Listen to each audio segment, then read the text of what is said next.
바늘로 찌르는 듯한 극심한 통증, 대상포진. 어린 시절 수두를 앓았던 경험이 있다면 각별히 대상포진을 주의해야 하는데요.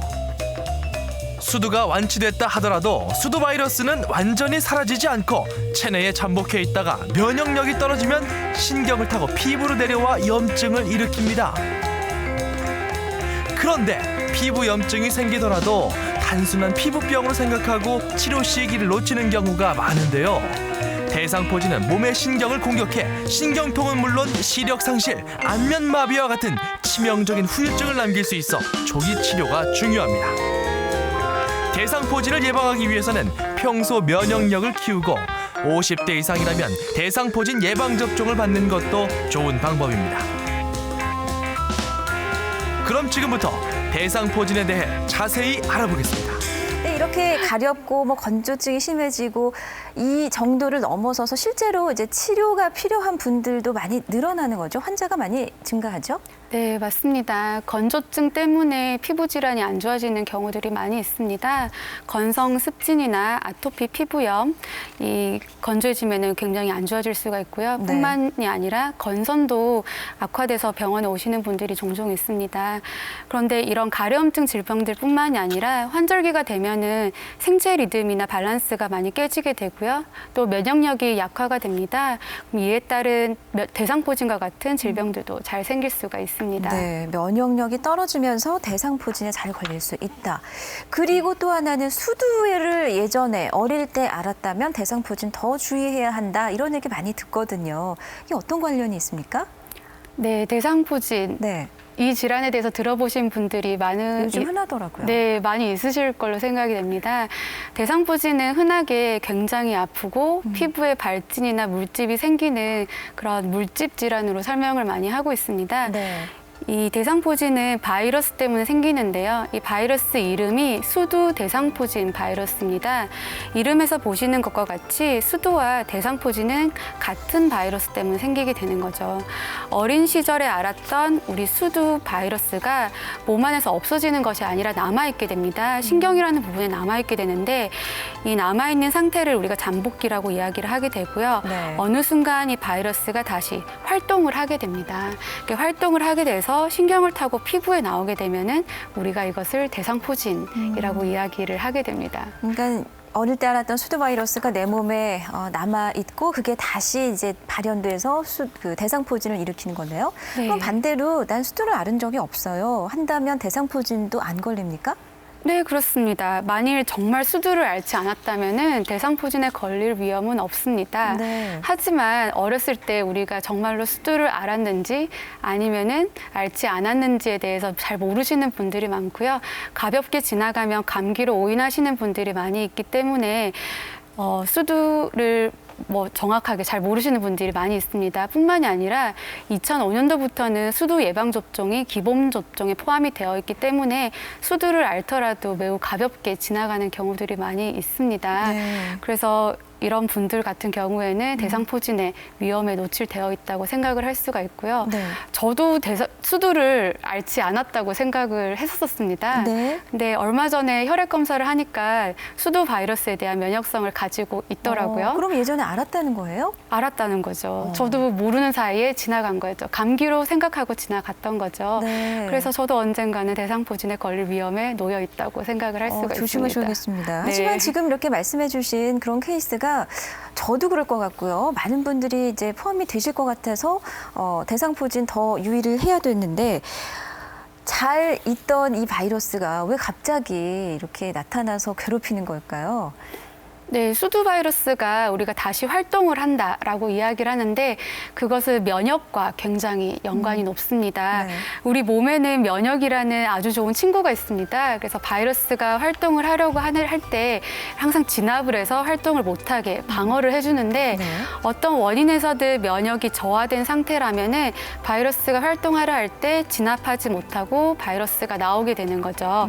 그럼 면역이 저하된 어떤 환경에서든 대상포진이 생길 수가 있는 것이고요. 수술이나 항암 치료를 받는 경우가 대표적일 것이고요. 네. 뿐만이 아니라 피로가 쌓인다거나 요즘 가을 이사철이잖아요. 이사하시면서 또 몸이 무리하거나 스트레스를 많이 받거나 정신적인 스트레스를 받아도 대상포진 생길 수가 있고요. 요즘과 같은 환절기에 신체 네. 리듬이 깨지면서도 면역력이 저하되면서 대상포진이 잘 생길 수가 있습니다. 그러니까 어쨌든 내 몸의 컨디션이 어떤 정상 범위를 좀 벗어났을 때 면역력이 저하되고 이럴 때 대상포진이 침투하기 쉽다. 네, 맞습니다. 그렇게 보면 되겠네요. 네. 그러면 이게 얼마나 흔한 질환인가요? 요즘 좀 주변에서 많이 볼 수는 있던데요. 네, 피부과에 오시는 분들의 약 10명 중에 2명, 3명, 약 2에서 3%를 차지할 정도로 비교적 흔한 질병입니다.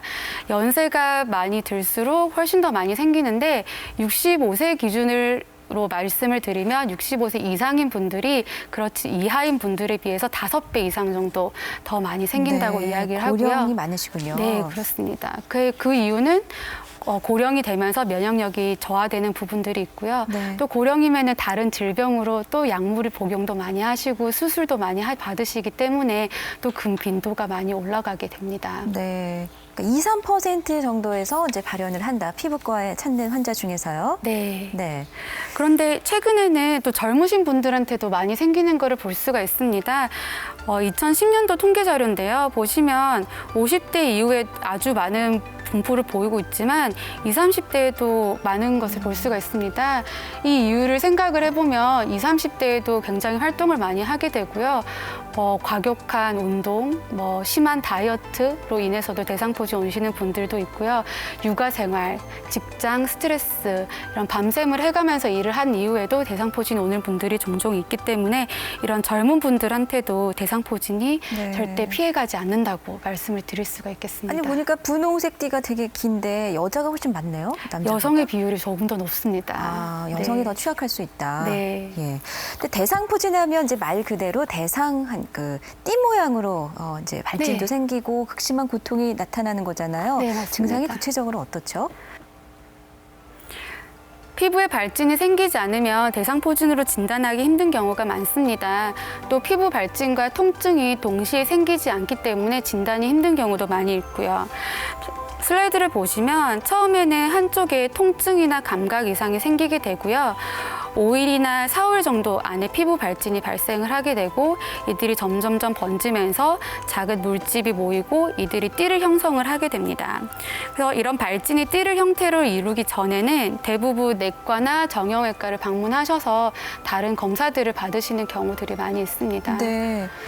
그래서 시간이 많이 지체될 것 같아요. 실제로 뭐 그렇습니다. 4, 5일 안에 피부 발진이 나타나지만 피부에 뭐가 안 보이고 더군다나 네. 뭐 물집도 없고 하면 통증 자체로는 피부과 잘 안 가게 되잖아요. 네. 다른 과를 먼저 가죠. 네, 그렇죠. 네. 예를 들어서 가슴이나 등의 대상포진이 처음에 오시면 대상포진이 콕콕콕 찌르기도 하고 묵직하고 쪼이기도 하는데 가슴에 그러면 내과를 보통 가게 됩니다. 협심증도 생각을 하고 심근경색도 생각을 해서 순환기 내과에 입원을 해서 이런저런 검사를 하게 되는데 검사를 하는 중에 물집이 올라오게 됩니다.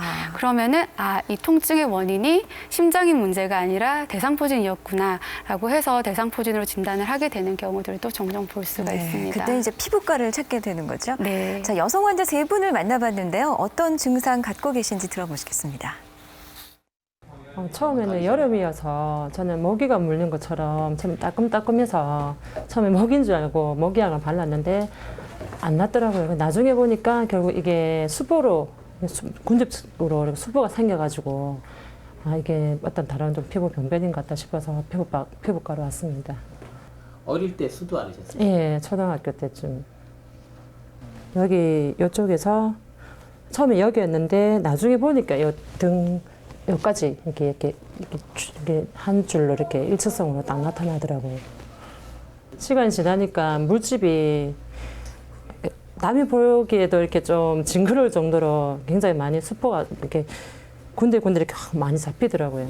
네, 그래서 있어 보려다가 주위에서 이거 아마 대상포진인 것 같아. 한번 가봐라. 그래서 피부과에 오게 됐습니다. 모욕을 갔다 왔는데 여기 뭔 데서 그러냐 그러고 이쪽에서부터 이쪽 반 한쪽이 다 그랬거든요. 뒤에는 안 보니까 몰랐는데 여기가 빨갛게 하더라고요. 그래서 이제 목욕 갔다 올 때는 괜찮아. 그렇게 이제 저녁 잠자면 괜찮아겠지 이랬더니 잠을 자도 얘가 빨가더라고요. 그래서 그 뒤로 이제 애기들 데리고 병원에를 감수로 병원에 그거 원장 보고 이거 왜이라냐 이렇게 대상포진이라고 하더라고요. 막 뜩뜩뜩뜩 칼로 긁은 것 같고 막 이런 무엇이로 막 쇳덩어리로 이런 긁은 것 같고 막 짝짝짝 찢은 것 같고 콕콕 젖은 것 같고 막 별 시끄리 별 희한한 짓걸 다 하고 막 이 지렁이가 기가 이렇게 잘잘잘잘 기가면서 막 그렇게 희한한 짓걸 다 했어. 그래갖고 밤마다 울고 할아버지 울고 나 울고 밤마다 울고. 처음에는 이렇게 몸이 좀 이렇게 나른하면서 기운도 없고 피곤하면서 이렇게 누워 있고 싶고 그런 증세가 생기더라고요. 그래서 아, 이제 나이 먹으니까 이제 좀 기운이 자꾸 떨어지는가 보다 이렇게 생각했는데 여기서부터 막 가리기 시작해갖고 이제 염색을 그 무렵에 했어요. 그래서 이제 염색은 원래 옷을 안 타는데 이제 나이 먹으니까 옷도 이제 또 타는가 보다 이렇게 생각하고 여기서 뭐가 이렇게 나더라고요. 여기서부터 이렇게. 이게 여기가 이제 이렇게 막 툭툭툭 이렇게 내물어 가지고 이렇게 부르터 가지고 이렇게 뭐 이렇게 좀 무슨 그 두드러기처럼 이렇게 내려오더라고요. 눈까지. 눈도 부어서 이렇게 축 늘어지고 그랬었어요. 머리에서부터? 여기서부터 이렇게 막 가리키 시작하더라고요. 그러면서 몸이 막 피곤하고 온몸에 그냥 힘이 없고 그렇더라고요. 처음에. 근데 그걸 몰랐어요. 모르고 한 열흘 지나서 이제 병원에 간 거지요.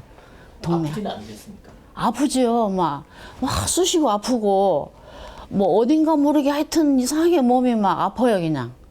여기는 분명히 쑤시고 따갑고 근질근질하면서 따갑고 쑤시고 그렇게 아프더라고요. 아, 결국은 며칠 좀 시간을 지체해서 치료가 시작되셨네요. 네. 근데 시작되는 부위도 그렇고 통증 양상도 상당히 다양한데 처음엔 가볍게 생각하다가 결국 타이밍을 좀 놓치는 경우가 많겠습니다. 네, 많이 있습니다. 비교적 흔한 질병이고 아시는 분들도 많이 있긴 하지만 아직까지도 대상포진에 대해서 잘 모르시는 분들이 많이 있는 것 같아요. 네. 근데 그 이유를 보면 처음부터 이제 띠를 두르면서 통증이 생기지 않고요. 또 처음부터 또 이제 물집이 잡히지 않아요. 발적만 생기고 붉은기만 있다가 조금 시간이 지나야 물집이 생기게 되고 또 물집이 띠를 두르면서 생기기 때문에 그 시기가 진행을 한 이후에 병원에 오시게 되면은 조금 치료 시기가 늦어지는 부분들이 있는 것 같아요. 그래서 네네. 치료 시기가 늦어져서 병원에 오시고 통증이 오래 가시고 합병증이 생기시는 분들을 보면 아, 조금 더 일찍 오셨으면은 고생을 조금 덜 하셨을 텐데 하는 네. 안타까움을 많이 생깁니다. 근데 방금 그 보신 분은 그 환자복을 입고 계셨거든요. 네. 그럼 입원까지도 할 수 있다는 건가요? 네, 저분의 경우는 이제 입원 치료를 지금 거의 마치신 상태인데요. 네. 대부분은 통원 치료를 하게 됩니다. 하지만 입원 치료를 권유해 드리는 경우들도 종종 있는데 가장 대표적인 경우가 견디기 힘든 통증이 있는 경우는 입원 치료를 많이 권유를 하게 되고요. 생각해 보셔도 피부가 너무 심해서 통증이 너무 심하고 하면은 입원 치료를 하시는 게 좋고요. 또 합병증이 동반이 되면 입원을 하시는 게 좋습니다. 네. 눈에 대상포진이 왔거나 2차적으로 세균 감염이 와서 상처가 매우 안 좋거나 아니면은 전신 증상이 많이 심해서 컨디션이 매우 안 좋거나 또는 면역이 매우 저하되어 있으신 분들의 경우에는 입원을 하셔서 치료를 하시는 거를 권유를 하고 있습니다. 아, 정말 통증이 얼마나 심하면 이렇게 입원까지 하실까 싶은 생각이 들거든요. 뭐 찌르는 것 같고 뭐 칼로 긁는 것 같고 여러 가지 그 표현을 해주셨지만 그래도 겪어보지 않은 사람은 알 수 없을 정도로 극심한 통증이라는데 그게 어느 정도일까요? 시작할 때 말씀드린 것과 같이 대상포진은 아프고 물집이 잡히는 그런 피부병이라고 말씀을 드렸잖아요. 네. 젊으신 분들은 통증이 거의 없는 경우들도 많이 있고요. 연세가 많으신 분들은 아주 극심한 통증을 겪는 분들도 많이 있습니다. 네. 근데 대상포진은 우리가 산통에 거의 버금가는 통증을 동반할 정도로 통증이 매우 심한 그런 피부병 중에 하나라고 이야기를 드리고 있습니다. 그래서 아. 피부 병변이 심하면 심할수록 통증이 훨씬 더 심할 수가 있고요. 네. 그리고 나이가 많으실수록 또 통증이 더 심하게 오시는 경우들이 많이 있습니다. 네, 아 정말 얼마나 고통스러울까요, 그죠? 네, 그 통증이 그러면 왜 이렇게 오는 걸까? 그것도 좀 궁금해지거든요. 다른 피부 질환 이렇게 통증이 오진 않잖아요. 그렇죠. 보통 피부 질병은 우리 염증이 생기면 가렵죠. 네. 아프기보다는 가려운데 아니면 쑤시는 정도. 그렇죠. 따끔따끔하고 대상포진은 신경이 건드려지기 때문에 우리가 통증이 생긴다고 이야기를 하게 됩니다. 네. 그래서 우리 대상포진이 수두 바이러스 때문에 생긴다고 말씀을 드렸는데요. 신경절에 숨어있던 바이러스가 면역이 저하된 틈을 타서 활동을 하게 되면 신경절에서 피부까지 연결되어 있는 말초 신경을 타고 피부로 나오게 됩니다. 네. 나오는 과정에서 신경세포를 파괴를 하게 되고요. 파괴된 신경이 감각을 담당하는 감각신경이에요. 네.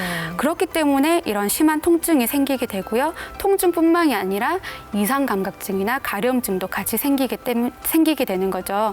때문에 대상포진 통증이 먼저 생기고 이게 피부로 온 다음에 약 일주일 정도가 지난 다음에 물집과 발진이 피부에 생기는 것을 설명을 할 수가 있습니다. 네, 좀 그림 보니까 이제 이해가 가네요. 왜 아픈지. 네. 결국에 신경 섬유를 통해서 발진이 되게 발현이 되니까 아플 네, 수밖에 없겠군요. 그렇습니다. 네. 근데 대상포진이 특별히 잘 생기는 부위가 있습니까? 우리 신체 내에서? 네, 있습니다. 가장 흔하게 생기는 부위가 가슴, 가슴? 흉추신경 쪽이라고 생각을 하시면 그 되고요. 옆구리 있는 네, 쪽인가요? 옆구리 쪽. 가슴이라고 하면 이 가슴 위쪽부터 허리 쪽까지. 이쪽 부위가 한 50% 정도 환자분이 생기게 되고요. 네. 그 다음이 얼굴이고요. 아. 그 다음이 이제 허리 아래쪽으로 다리 쪽까지 해서 생기게 됩니다. 네. 그래서 흉추신경이 가장 많이 생기게 되는데 여기 보시면 앞가슴에 생기게 되는 경우는 앞가슴에만 생기는 것이 아니라 신경을 따라서 이 뒤쪽까지 같이 생기게 돼요. 그럼 가로로 생기나요? 세로로 생기나요? 가로로 생기게 됩니다. 그래서 이분 같은 경우는 배에 생겼잖아요. 네. 그러니까 배에 생기게 되면 배에만 생기는 게 아니라 이 띠를 따라서 허리 뒤쪽까지 연결이 되는 것을 볼 수가 있고요. 네. 또 어깨 물집이네요. 아래쪽에 생기신 분들을 보면은 여기서부터 팔까지 띠를 따라서 생기는 이런 형태가 됩니다. 네. 이런 물집이 옹기종기 모여 있는 것들을 볼 옹기종기. 수가 있겠습니다. 사이좋게, 네. 또 얼굴에 생기게 되면은 네. 오른쪽이면 오른쪽, 왼쪽이면 왼쪽 한쪽으로만 생기게 되고요.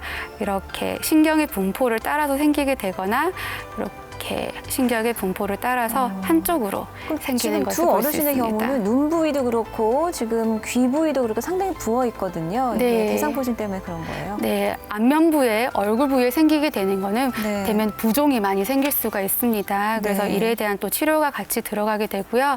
이런 얼굴에 눈 주변에 생기게 되면은 눈에 대한 합병증이 생길 수가 있고요.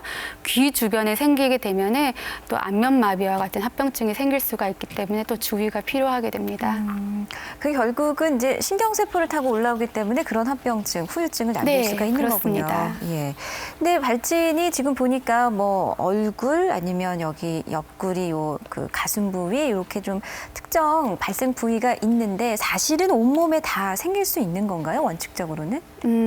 규칙이 오른쪽이면 오른쪽, 왼쪽이면 왼쪽 한쪽이잖아요. 네. 하지만 아주 드물게 처음에 발생한 대상포진을 제외한 나머지 부위에 물집이 흩어져서 한 군데 한 군데씩 생기는 분들이 있습니다. 네. 그런 분들을 우리가 파종성 대상포진이라고 하고요.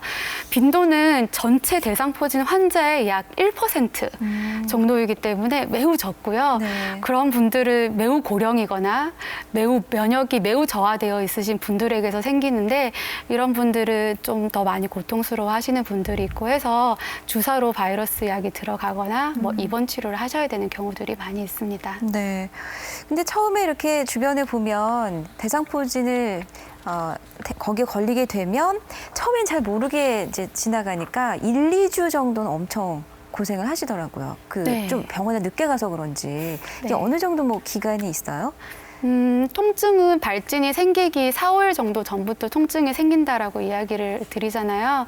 일단은 발진이 생기고 나면은 곧 물집이 잡힙니다. 하루 이틀 정도 지나면 물집이 잡히게 되고요. 이 물집은 3에서 4일 정도까지 생기다가 딱지로 보통 진행을 하게 돼요. 그래서 바이러스 치료가 빨리 들어가면은 물집이 잡히는 기간이 단축이 되고요. 대상포진이 더 번지는 것을 막아주는 역할을 하게 되고요. 그래서 일주일 정도가 지나면은 대부분의 병변이 딱 딱지가 않게 되고요. 1에서 2주 정도가 지나면은 딱지가 떨어지기 시작을 합니다. 그래서 처음 바이러스 치료가 들어가는 그 1주 동안 환자분들이 심한 피부 증상과 통증으로 매우 고통스러워하시고 힘들어하시는데 네. 1, 2주가 지나면은 컨디션도 많이 회복을 하시고 아. 많이 좋아지게 됩니다. 그 1, 2주가 정말 네. 아주 절정의 고통으로 그렇습니다. 많이 고생을 하시네요. 네. 대상포진은 저희가 딱 얘기할 때 3일 이야기를 드리고요. 3일. 너무 짧아요. 시간으로 따져요. 72시간. 네. 72시간이 굉장히 중요하다고 이야기를 합니다. 통증이 생긴 시간 기준이 아니고요. 물집이 생긴 시간 기준으로 72시간 이내에 아. 치료를 시작을 하는 것이 가장 좋다라고 이야기를 하는데 네. 그럼 가장 좋은 것이 뭐냐? 더 많이 안 번지고 통증이 빨리 잡히고 합병증이 잘 안 생긴다라는 게 72시간 안에 항바이러스제가 들어가는 기준이 되겠습니다. 네. 그래서 이 시간 내에 바이러스가 들어가면 바이러스 약이 들어가게 되면은 바이러스가 죽지는 않지만 더 이상 바이러스가 활동하는 것을 막아주게 되고요. 더 자라게 되는 것을 막아주기 때문에 굉장히 빠른 통증과 피부 증상이 좋아지는 것을 느끼게 됩니다. 처음에 통증, 그다음에 피부 발진, 그리고 물집이잖아요. 네. 그럼 이 물집, 마지막 물집 다음부터 72시간이요? 그 시간 안에 병원을 찾아라. 아니요, 발진부터 72시간입니다. 아. 네. 피부에 뭐가 생기는 게 보이기 시작하고 나서 72시간입니다. 아, 알겠습니다. 네. 어쨌든 빨리 병원을 네. 찾는 게 중요하다. 네. 자, 그럼 병원을 찾게 되면 어떤 검사부터 우리가 받게 되죠?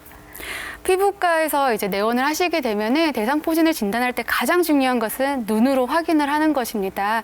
오른쪽이면 오른쪽, 왼쪽이면 왼쪽, 한쪽으로 피부 병변, 발진이나 물집이 생겨 있는 것을 확인을 하게 되고요. 네. 환자의 이야기를 듣는 것도 굉장히 중요하겠죠. 지금 이분의 경우에는 이마에 병변이 네, 확인되는. 그렇습니다. 얼굴의 우측에 있고요. 이마와 볼까지 같이 내려와 있으신 분입니다. 네. 또 다른 검사가 있는데요. 쨍크 검사라고 해서 피부에 생긴 물집을 터뜨려서 이렇게 살살 긁어서 이런 물집을 검사를 하게 됩니다. 물집을 긁은 것을 현미경으로 관찰을 하게 되면 피부에 있는 세포인 각질 세포가 모양이 변한 것을 관찰을 할 수가 있는데 네. 이런 수두 바이러스에 감염이 되면은 세포 모양이 염증 세포와 보는 것과 달리 크기가 커지고 모양이 불규칙해져 있는 것을 볼 수가 있고 아니 뭐 크기가 정말 큰데요? 많이 커져 있죠. 네. 거대 다핵 세포라고 이야기를 합니다.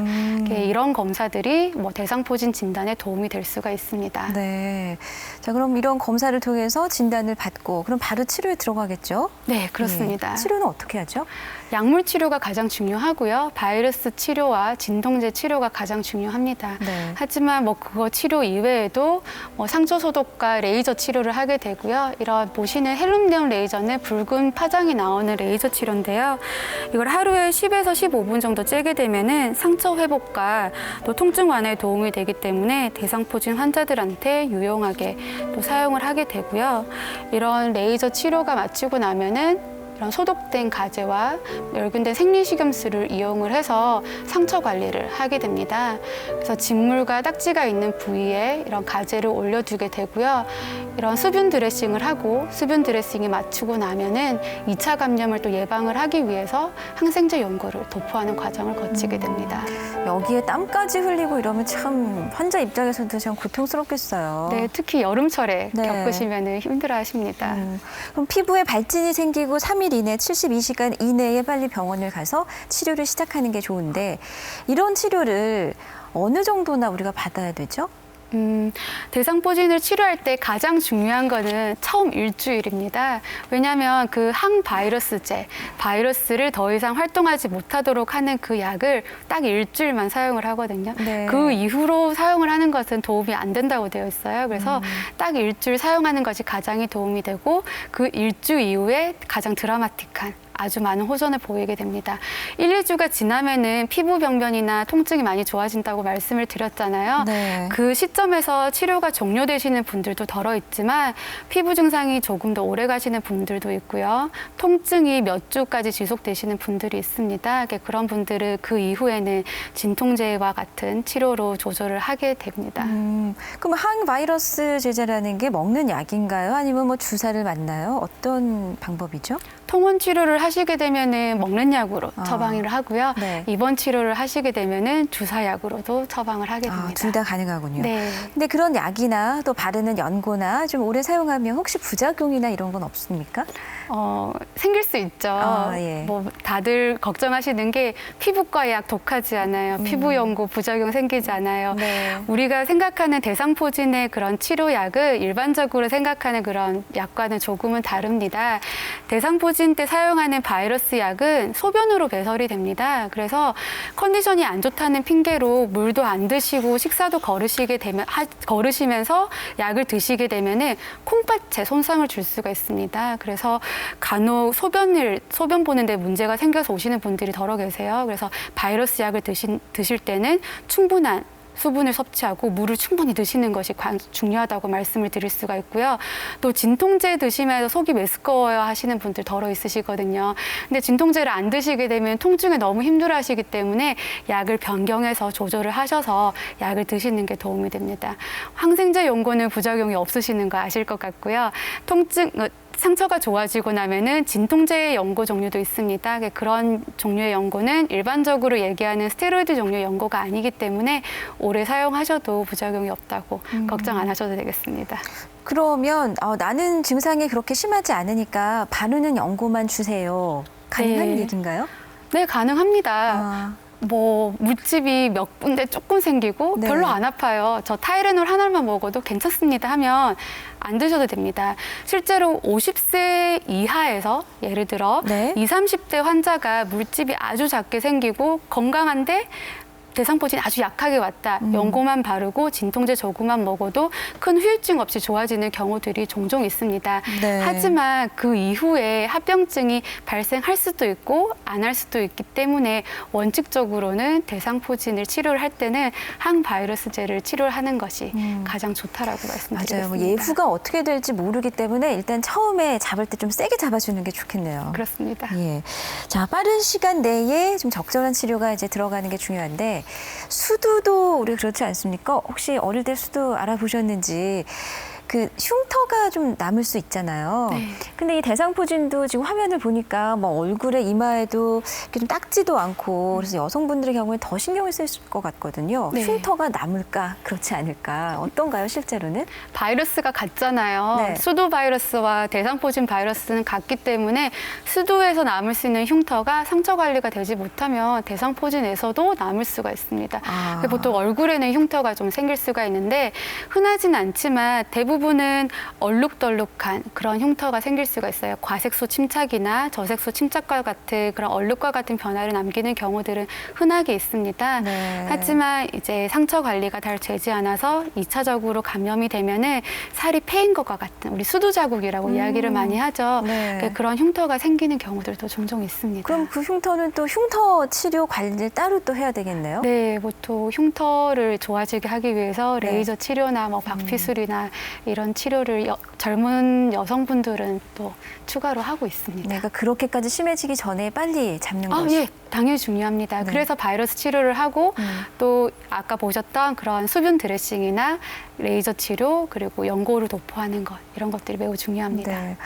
저희 가족 중에도 대상포진이 온 분이 계셔서 이렇게 옆에서 뵈니까 진짜 고통스러워하고 네. 또 정말 불편한 것은 내 몸 컨디션이 좋지 않을 때 또 재발이 되더라는 거죠. 나 오늘 또 대상포진이 온 것 같다. 이렇게 재발이 되나요, 자주? 대상포진은 재발을 잘 하진 않습니다. 아, 그래요? 네. 그래서 대상포진이 재발하면은 실제로 물집이 다시 생기는 거거든요. 근데 보통 병원에 오셔서 저 재발했어요 하시는 분들은 그냥 통증이 남아있는 그렇죠, 거예요. 그렇죠, 통증. 그건 신경통이에요, 남아있는. 그 후유증 종류로 생각을 하셔야 될 것 같고요. 네. 실제로 물집이 다시 생겨서 재발을 하는 빈도는 대상포진 전체 환자의 100명 중에 1명 혹은 1000명 중에 1명 정도로 매우 적습니다. 네. 그래서 뭐 대상포진이 재발이 굉장히 높지 않으니 부디 걱정하지 마세요라고 저는 안심을 시키고 환자분들을 보통 보내게 되죠. 다행입니다. 네. 이게 재발이 아니라 이제 남아있는 후유증의 통증일 수가 네, 있다. 그렇습니다. 네. 자, 여기 오늘 오신 방청객 여러분께서는 혹시 어릴 때 수두 알아보신 적 있으신가요? 잘 모르고 지나가시는 분들 많으시죠. 그럼 대상포진은요? 꽤 계신데요. 그 증상이 어떠셨어요? 막 극심하게 막 되게 아프시고, 네. 그래서 치료들 다 받으신 거죠? 그럼 오늘 교수님 나오셨으니까 직접 한번 질문해 주실까요? 어떤 질문해 주실까요? 네, 말씀하시죠. 대상포진이 수도 바이러스로 생긴다고 해서 아기가 돌이 되기 전에 수도 바이러스 예방 접종을 했습니다. 네. 그래서 수도 바이러스 예방 접종을 하고 나면 대상포진이 안심해도 되는지 궁금합니다. 아, 바이러스가 같으니까 글쎄요, 이게 연관성이 있을 것 같은데.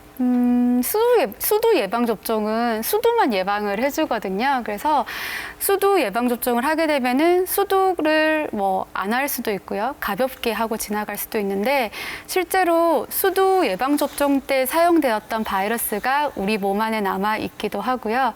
또 가볍게 수두가 지나가면서 그 바이러스가 남아 있을 수도 있기 때문에 수두 예방 접종이 반드시 대상포진을 예방해 주지는 않습니다. 아, 그렇군요.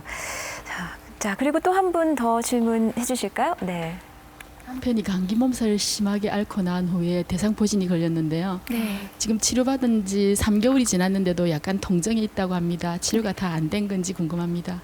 네, 좀 치료를 받으신 지 3개월이 흘렀는데도 이게 통증이 있다. 이 연관이 있어요? 치료가 다 안 된 건가요? 있죠. 대상포진 그때 바이러스 치료는 잘 받으셨죠? 네.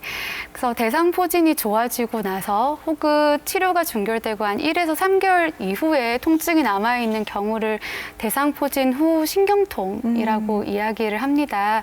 그래서 60세 이후에서 많이 생길 수가 있는데 네. 10명 중에 7명 정도는 1년 안에 좋아진다라고 이야기를 하고요. 통증이 경한 분들과 심하신 분들이 있어요. 네. 컨디션 때문에 더 안 좋아지는 경우들도 덜어 있는데 만약에 경미한 통증만 남아 있으신 경우라고 하면은 재발은 아니고요. 곧 좋아지실 것으로 생각이 됩니다. 네, 다행입니다. 네. 그러면 그 후유증 중에 하나가 그 신경통이 남는 거고 그 신경통을 포함해서 여러 가지 후유증이 있을 수 있겠죠? 네, 그렇습니다. 가장 걱정을 많이 하시는 게 대상포진 자체보다도 아픈 거거든요. 그렇죠. 참기 그래서 힘들죠. 네, 그 아픈 게 우리가 말하는 대상포진 후 신경통입니다. 합병증 중에서 네. 가장 많은 빈도를 차지하죠. 90%가 넘나요? 이상. 네. 네. 40세 이하에서는 잘 안 오는데 60세 이상의 환자들의 약 50%에서 신경통을 경험을 한다고 합니다. 그럼 50% 이상은 그 후유증이 남는다? 신경통? 네, 그렇습니다. 그런데 그중에서 10명 중에 7명은 1년 안에 좋아지기 때문에 가볍게 지나가는 경우들이 덜어 있지만 네. 그 이후 수년 동안 고생을 하시는 분들도 덜어 있습니다. 그래서 대상포진이 증가하는 비율보다도 고령화되면서 신경통의 빈도가 훨씬 더 많이 증가하는 것을 볼 수가 있고요. 이 신경통의 증상이 굉장히 재밌어요. 찌르기도 하고요. 네. 묵직하기도 하고요. 결리기도 하고요. 가렵기도 하고요. 또 막 앞에 환자분들처럼 막 벌레 기어가는 것 뭔가 같기도 스물스물 하고요. 기어간다. 네, 그래요. 그렇게 얘기하시던데. 또 뭐 마취한 것처럼 4살 아닌 것 같은 느낌이 들기도 하고요. 찬바람이 스쳐도 싫어요. 굉장히 불편하시기 옷도 때문에. 못 입으시던데요. 네. 그래서 우울증도 많이 오시고 많이 네. 힘들어하세요. 그래서 신경통으로 가장 많이 고생을 하시고요. 그 이외에도 얼굴에 오시면은 각막염이나 결막염, 안구에 손상이 와서 뭐 시력이나 시각에 장애가 오고 심하면은 심하면은 이제 시력 상실, 네, 또 올 수가 있습니다. 아니, 그럼 안구 손상 같은 거는 비가역적이에요? 그 초기에 잡는 것이 가장 중요하고요. 네. 반은 흉터로 남게 되면은 비가역적인 현상이 생길 수 있기 때문에 네. 초기에 치료를 하는 것이 가장 중요합니다. 네. 참 이렇게 후유증도 여러 가지로 남길 수 있을 만큼 무서운 또 질환이 대상포진인 것 같은데요. 근데 이런 합병증도 대상포진이 이제 다 치료가 되고 낫고 나면 치료가 가능한 건가요, 합병증? 네, 신경통도 좋아집니다. 조절을 하다 보면은 치료가 되는 경우들도 많이 있고요. 증상이 경한 경우, 통증이 많이 심하지 않은 경우는 진통제나 신경통증 완화제, 항우울제를 사용을 하다 보면은 증상이 좋아져서 약을 더 이상 복용을 하지 않고도 조절되시는 분들이 있고요. 또 우리가 그걸로 조절이 되지 않으면은 마약성 진통제를 사용하는 경우도 있고, 그렇게도 조절이 되지 않으면 마취 통증의학과에 의뢰를 해서 네. 신경치료, 신경 차단술과 시술과 같은 그런 시술을 받으면서 또 치료를 하기도 합니다. 또 눈에 이런 합병증이 오게 된 경우에는 빠르게 안과랑 협진 진료를 하면서 안약이라든지 이런 처치가 들어가면은 합병증을 또 예방을 할 수가 있겠습니다. 네. 근데 보통 이게 면역력이 떨어졌을 때 대상포진에 취약하다면 우리가 그 임산부들은 면역력이 약할 수밖에 없잖아요. 네, 그렇습니다. 그러면 잘 걸리고 치료도 태아 걱정 때문에 잘 네. 조심스러울 것 같은데 실제는 네. 어떤가요? 실제로 오시는 분들이 많으세요. 네. 많으신데 그러면 심하지 않으면은 바이러스 약을 쓰지 않고도 뭐 임신 중에 사용할 수 있는 진통제와 연고만으로도 치료를 하시는 분들이 있고, 하지만 증상이 많이 심하면은 항바이러스제를 치료를 하기도 합니다. 네. 임신 중에 우리가 사용할 수 있는 약이 등급이 A와 B예요. 근데 항바이러스제는 B로 분류가 되어 있기 때문에 비교적 안전한 약이라고 생각을 하시면 되고요. 필요한 경우에는 저희가 바이러스 약을 사용을 하고 있습니다. 근데 수두는 왜 아이들이 걸렸다 또는 어른이 걸렸다 그러면 이게 전염이 되니까 네. 좀 이렇게 격리를 일시적으로 시키고 좀 주변에 전염되지 않도록 조심시키잖아요. 네. 대상포진도 그럼 마찬가지인가요? 아니요, 그렇진 않아요. 전염력이 높은 질병은 아니지만 네. 전염은 할 수가 있고요. 아, 전염이 되긴 돼요? 네, 되기는 됩니다. 그래서 수두는 호흡기로 전염이 되잖아요. 그래서 네. 수두에 걸리면은 자녀분들 어린이집, 뭐 유치원 보내지 않고 피부가 다 좋아지고 증상이 다 좋아질 때까지 집에서 치료를 하게 되는데, 대상포진의 같은 경우에는 어떤 분들한테 전염이 될 수 있냐면 수두를 앓지 않으셨던 분, 수두에 대해서 전혀 그런 경험이 없으셨던 분들의 경우는 네. 대상포진 환자의 물집을 손으로 만지게 되면 그분들한테 수두가 옮을 수가 있어요. 아. 그래서 이런 분들은 대상포진 환자들과의 접촉을 피하는 것이 좋다라고 이야기를 하고요. 네. 그럼 신생아나 아이들이나 면역이 굉장히 저하되어 있으신 분들은 대상포진 환자들과의 접촉을 피하시는 것이 좋다고 근데 그 이야기를 접촉이라는 드립니다. 것이요. 정말 피부 대 피부 접촉이에요? 아니면은 그 환자가 썼던 물건, 뭐 수건, 여러 가지 그 생활용품들에 대한 접촉도 포함이 되는 건가요? 일반적으로 물집을 만지지 마시라고 이야기를 드리게 됩니다. 네. 직접 접촉을 네. 피하면은 좀 예방이 괜찮습니다. 가능하다. 네. 그러면 예방할 수 있는 방법을 좀 더 많이 알려주시겠습니까? 대상포진을 예방할 수 있는 방법이요. 대상포진은 면역과 관련이 된다고 말씀을 드렸잖아요. 그래서 대상포진을 면역력을 올려줄 수 있는 방법, 특효약이 하나가 있습니다. 최근에 나왔는데 대상포진을 앓지 않으셨고 또 고령이면서 대상포진을 걱정하시는 분들한테는 굉장히 희소식으로 생각이 되는데 네. 백신이 나왔어요. 예방접종이요? 네, 예방접종이 나왔습니다. 네. 그래서 이 백신을 맞게 되면은 50세 이후에서 50세 이후에 대상포진을 앓은 경험이 없으신 분들에서 보통 1회 접종을 하게 되는데 그러면은 이런 신경절에 숨어있던 대상포진 바이러스가 활동을 하는 것을 억제해주는 역할을 하기 때문에 네. 대상포진을 어느 정도 예방을 할 수 있다고. 그럼 평생에 한 번 맞아요? 아니면 몇 년마다 한 번씩? 한 번 접종을 하게 됩니다. 네. 그런데 예방 효과가 100%는 아니에요. 그래서 50대 예방 접종을 하게 되면은 예방 효과가 70% 네. 정도가 되고요. 60대 예방 접종을 하게 되면은 51%로 떨어지게 됩니다.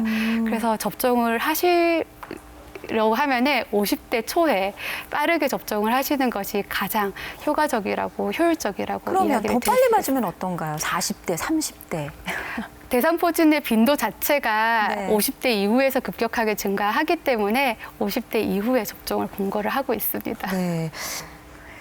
그러면 50대 이상이면서 한 번도 대상포진에 걸린 적이 없는 사람이 예방 접종을 하면 효과가 극대화가 되겠네요. 네, 그렇습니다. 근데 한 번 걸렸던 사람이 난 정말 다시는 이런 고통 겪고 싶지 않다. 재발이 너무 무섭다. 나도 맞고 싶다. 이런 분들도 많이 계실 것 같은데요. 네, 문의 전화가 많이 오세요. 네. 근데 그 대상포진이 재발을 잘 안 한다고 앞에 말씀을 드렸잖아요. 그래서 예방 효과가 70% 정도나 되기 때문에 굉장히 좋은 백신임은 확실하지만 그 재발률이 100명 중에 1명으로 굉장히 낮기 때문에 대상포진을 앓으신 분한테 굳이 예방 접종을 다시 할 필요는 없습니다라고 이야기를 드리게 되고요. 또 이 예방 접종 자체도 경제적인 부담이 될 수가 있기 때문에 제조적으로 권해드리지 않습니다. 비용이 궁금한데요. 비용이요. 좀 궁금해하실 것 같은데 병원마다 조금 차이는 있을 수 있겠지만 한 18만 원에서 20만 원 사이라고 생각을 하시면 될 것 같습니다. 생각보다 좀 가격이 높은 편이네요. 우리가 보통 뭐 네. 감기, 독감 이런 예방 접종은 이렇게 비싸진 않잖아요. 네, 그렇습니다. 이게 기본 접종에 포함되지 않기 때문에 보험 적용을 받지 못하는 부분들이 항상 하나 있고요. 네. 그리고 또 어찌 보면 또 독감은 매년 접종을 해야 되잖아요. 평생에 한 번 맞아야 되기 때문에 또 가격이 조금 높게 측정된 부분이 있는 것 같습니다. 네. 근데 이 대상포진의 또 큰 특징 중에 하나가 물집이 잡히는 거라고 하셨죠? 근데 네. 물집이 잡힌다고 해서 그게 다 대상포진이냐 이런 부분도 좀 궁금합니다. 물집이 잡히는 여러 가지 피부 질환이 있습니다. 뭐 대부분의 물집이 잡히는 피부 질환은 드문 게 있지만 가장 쉽게 접하는 피부 질환 중 하나는 피곤하면 입술에 물집 잡히고 트시는 분들 있잖아요. 네, 나 입술 부르텄어, 뭐 네. 물집 잡혔어 이렇게 네, 얘기하죠. 많이 보시잖아요. 네. 그게 몸에 생기시는 분들이 있어요. 그걸 우리가 공식적인 명칭은 단순 포진, 대상 포진과 이름이 조금 다르죠. 단순하게 생기는 포진이라서 단순 포진이라고 이야기를 하는데 네. 그것도 물집이 잡힐 수 있는 피부병 중에 하나입니다. 근데 대상 포진과 다르게 네. 단순 포진은 재발을 잘 합니다. 아. 재발을 잘 하고요. 입술 트시는 분 보면 1년에 한두 번 피곤하고 몸 안 좋으면은 맞아요. 꼭 입술이 트잖아요. 네. 재발을 잘 할 수가 있고요. 몸에 생기게 된 경우에는 통증이 있어요. 그거는 대상포진 통증하고 비슷해요? 양상이? 네, 비슷합니다. 콕콕 찌르기도 하고요. 욱신거리기도 하고요. 네. 묵직하기도 하고요. 하기 때문에 몸에 이게 재발을 하시는 분들은 저 이거 대상포진 아니에요? 대상포진 재발했어요? 하시는 분들이 덜어 있으세요. 근데 다른 점은 단순포진은 대부분 이런 동그란 테두리 안에서 보통 물집이 생기게 되고요. 대상포진은 띠를 두르면서 생기죠. 그래서 차이가 조금 있습니다. 네네. 또 단순포진은 후유증은 거의 남기지 않기 때문에 치료가 쉽습니다. 아, 그러면서도 단순 포진은 좀 재발이 잘 되는 경향이 있다. 그렇습니다. 차이가 있군요. 네. 아, 그럼 평소에 우리가 면역력을 좀 키우고 50대 이상이시다면 특히 더 조심하시고 또 걸린 적이 없으시다면 예방 접종을 하고 또 여러 가지 우리가 좀 대상포진을 피할 수 있는 방법이 있을 것 같긴 한데요. 네. 평소에 우리가 미리 예방할 수 있는 방법 좀 가르쳐 주시죠. 면역력을 올릴 수 있는 투표약은 없겠죠. 하지만 뭐 균형 잡힌 식사, 뭐 충분한 휴식, 적절한 운동? 네, 숙면 네. 이런 것들을 하면은 뭐 면역력을 올릴 수가 있을 거고 면역력을 올리는 것보다 이런 일교차가 10도 이상씩 나는 요즘 환절기 같은 경우는 우리가 가지고 있는 면역력을 유지하는 것만으로도 충분히 훌륭한 생활을 하고 있다라고 말씀을 드릴 수가 있어요. 저 또한 이거 유지하기가 힘들어요. 그래서 저는 반대로 과음, 과로 스트레스 안 받으려고 노력을 하고요. 네. 무리한 신체 활동이나 내가 이 정도 하면은 피로할 텐데 그런 거 피하시는 게 훨씬 더 좋은 예방 방법이라고 생각할 수가 있고요. 충분한 수분 섭취, 영양 보충, 비타민 섭취 등 하시는 것이 이런 면역성을 유지하는 데 도움이 많이 되실 것으로 생각이 네. 됩니다. 그 말씀을 듣고 보니까 내 몸을 참 아끼고 사랑해야 되겠구나. 네. 이게 바로 대상포진을 예방할 수 있는 방법이겠다 이런 생각이 드네요. 네. 내 몸을 혹사시키지 말고 아껴주는. 그렇습니다. 네. 자, 대상포진 뭐 두렵기도 하고 또 무서운 질환이기도 하지만 또 예방 얼마든지 가능할 겁니다. 마지막으로 대상포진 어떤 당부의 말씀 해주실까요? 대상포진은 죽는 병도 아니고 뭐 평생 가지고 가는 병도 아닙니다. 너무 걱정 안 하셔도 되고 두려워 안 하셔도 됩니다. 하지만 가장 중요한 것이 말씀드렸지만 치료를 빨리 해야 돼요. 치료를 빨리 하려면 내가 대상포진인 줄을 알아야 됩니다. 그래서 과격한 신체 활동이나 심한 정신적 스트레스 이후에 몸의 한쪽으로 오른쪽이면 오른쪽, 왼쪽이면 왼쪽으로 통증이 생기고 그 이후에 발진이나 물집이 생기면은 꼭 대상포진을 의심하시는 게 좋으실 것 같고요. 요즘 이렇게 바쁘고 팍팍하게 살아가는 현대인들 누구한테나 올 수 있는 병이 대상포진이라고 생각을 하거든요. 그래서 긍정적인 마인드로 건강한 생활을 하신다면은 충분히 예방하고 건강하게 살아가실 수 있으실 거로 생각이 됩니다. 이거 한 가지 기억해주면 좋겠네요. 발진이 생긴 이후에 72시간 이내로 병원을 찾아가라. 그렇습니다. 네, 그리고 스트레스를 줄이는 생활 중요하겠습니다. 네. 자, 오늘은 대상포진의 여러 가지 양상, 또 예방 방법, 치료 방법도 알아봤습니다. 부산대학교 병원 피부과 송마가렛 교수께 감사드립니다. 고맙습니다. 감사합니다.